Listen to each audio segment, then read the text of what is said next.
Сәлем бәріне, бүгінгі тақырып бізде қыздармен не туралы сөйлесу туралы тақырып болады. Қазір мен сендерге техниканы үйретіп кетейін. Қыздармен не туралы сөйлесуге болады және не туралы сөйлесуге болмайды. Негізгі тақырып ол телефонмен болсын, көшеде, негізі далада, көшеде, негізі сол шынайы кездесуге арналған тақырыптар. Бастайық. Біріншіден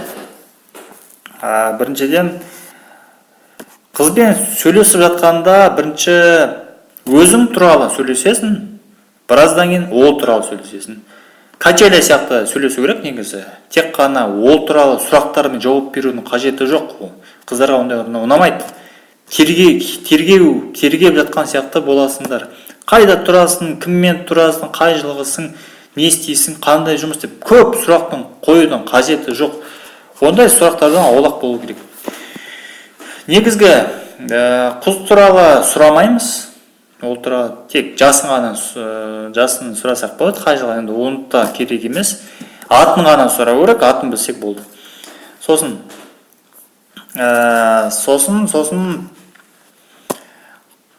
качеля дегендей, техника качеля деп аталады.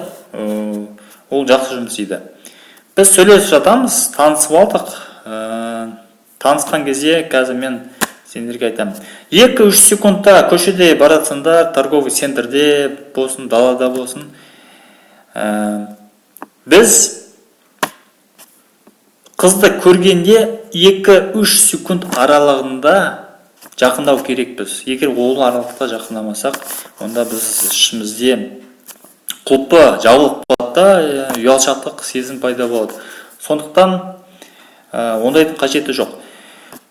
1-2-3 дегенде қызға жақындаймыз, 2 минут эмоция кетеді. Әрі қарай сөйлесу туралы сендерге айтып берейін. Негізі эмоция кезінде, 2-3 минутте біз осы тақырыптарды айту керекпіз. Сосын номер аламыз да үйге барамыз. Ұзақ сөйлесудің қажеті жоқ. Өйткені қыздарда ұзақ эмоция ойнамайды. 2-3 минут максимум. Негізгі тақырыптар, айтатын тақырыптар, басында качеля дедік, өзің туралы айтасың, қыз туралы айтасың. Сосын негізгі тақырыптар жаттап алыңдар жігіттер. Бірінші хобби, ең қызығы хобби. Немен айналысасың, қандай хобби, қандай мақсаттарың бар, мечталарың бар, фантазияларды осындар жігіттер. Сосын сурет салу, психология туралы көп сөйлесіңдер. Сосын қыз бен ұлдың арасындағы қарым-қатынастар туралы сөйлесіңдер. Негізгі темалар демалыс, қандай аңшылық туралы сөйлесіңдер, қандай сенде үйіңде қандай мысық бар, ит бар, қандай не ұнайды сендерге, ит па, мысық па, қоян ба деген сияқты қызық көптеген әңгімелер бар да, негізі. Сосын бір тарихи, сендерде аң болмаса да бір тарих ойлап табуларың керек. Мысалға айтарым, мысалы менде үйімде итім бар, мен итімді ойлаймын, жапты сап-сары, күшті дейсіңдер де, қызықтырып жібересіңдер қызды. Сосын қызға айтасыңдар. Сенде қандай, үйіңде қандай аң бар? Мысалы, менде аң бар, сенде аң қандай деп. Сөйт, соны сұрап біткеннен сосын қандай, қай жаққа путешествовать етіп ұнайды саған, саябақтау, шетелге қай жаққа демалып келдің? Мысалы, мен өткен жылы Дубайға барып келдім, немесе Турцияға демалуға бардым, сол жер жақсы екен. Сен өткен жылы қай жаққа барып демалдың деп сөйтіп качеля сияқты сөйлесеміз. Өзің туралы кішкене, ол туралы кішкене, өзің туралы кішкене, ол туралы кішкене. Сөйтіп қызығушылық көтереміз, эмоция береміз, күлдіртеміз, фокустар көрсетеміз, анекдоттар айтамыз. 2 минут сендерде уақыттарың бар, 2 минутте бәрін айтуларың керек. Сосын номер аламыз, сосын бір күннен кейін бірақ звондаймыз. Алдыңғы видеода айтып кеткендей, бір күннен кейін бірақ звондаймыз. Керек емес тақырыптар бізде ата-ана туралы, жұмыс туралы, сабақ туралы, погода, дін туралы, политика, сосын тағы проблемалар, аурулар, больница деген ақша туралы керек емес тақырыптар, өйткені өте сөйлеспейтін тақырып негізі ондай. Өйткені жұмыс туралы сөйлессек, ол күнде жұмысқа бар шаршайды, ол тағы сенімен жұмыс туралы сөйлесең, онда қыз қашып кетеді. Ауруларды айтпақ қойсаңдар болады, сендерді ауру деп қалады. Политика, ол қызық темалар айтыңдар, қызық. Бағанағыда айтып кеткендей, жазып алыңдар, бағана басында айттым, сол туралы сөйлесеміз. Басқа еш нәрсе туралы сөйлесудің қажеті жоқ. Сосын, егер серьезно үйленетін жігіт болсаңдар, онда үйленгенде қандай болады деп қызығушылық білдіріңдер. Қалай қарайсың, үйленсең, тұрмысқа шықсаң, не істейсің, қандай келін боласың деп қызық әңгімелер негізі көп. Сол сөйлесіп біткеннен телефон аламыз. Сенімен сөйлескеніме өте қуанышты болдым деймін, бірақ менің қазіргі уақытым жоқ, жұмыс жаққа бару керек дегендерді қоштасып тез арада кетулерің дұрыс. Сосын тағы да қатты эмоция болып атқан кезде, қызық қатты эмоция болып атқан кезде телефонды аламыз ғой, сол кезде телефонды аламыз да, эмоция жоғары болып тұрған кезде тез арада кетеміз. Өйткені эмоция түскен кезде қыздың қызығушылығы кетіп қалады. Сосын тағы да айтар, қызға жақындау. Көбісі білмейді қалай жақындау керек, не туралы сөйлесу керек.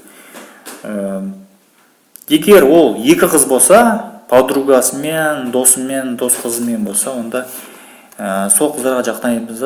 Бір қызбен ғана шетке шақырып сөйлесеміз. Екі қыз болса, онда ол сенімен таныспайды. Бір қыз артқа тартады, екінші қыз таныспайды. Солай да. Бір қыз әдейі сөйтіп сондай етеді. Екі қызбен танысу мүмкін емес. Ол тек қана бір қызбен бір қызға арналған.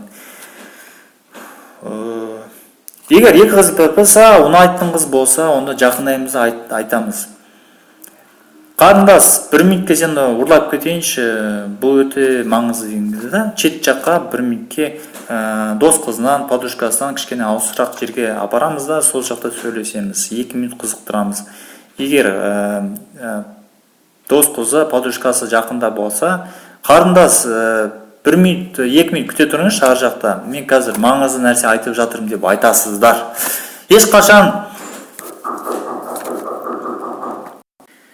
Ешқашан қыздың досы, подругасы қасында болмау керек. Өйткені ол техника бойынша сондай болу керек. Егер жақын болса, онда сендерде еш нәрсе шықпайды. Екі қызбен танысу өте қиындау. Тағы да айтар, қыз айту мүмкін, мен уақытым жоқ, андай отмазкалар көп болады. Ондай қыздарды тыңдамаймыз біз.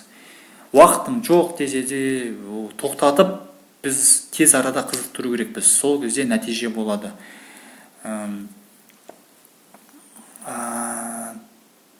Егер қыз телефонмен сөйлесіп тұрса, көшеде, жақындардың алдында, ешқашан қасында тұрмаймыз.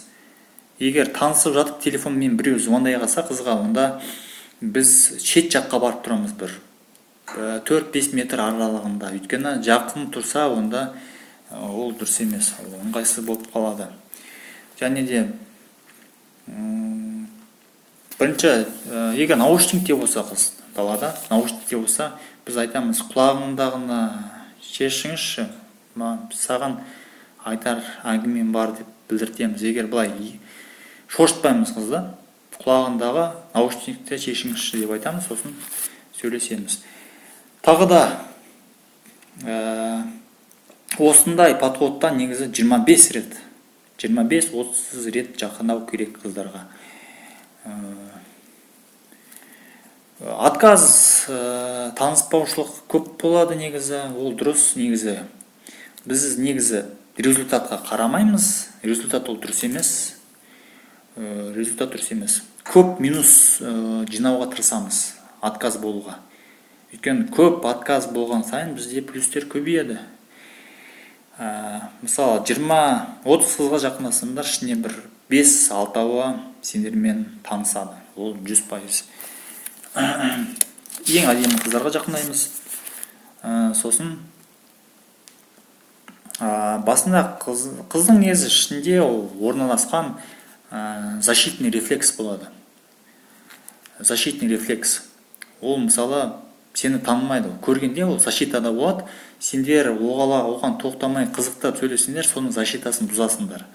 Сосын қызы ашылады, күледі, сосын танысу кетеді. Өздеріңді жоғары ұстаңдар, көп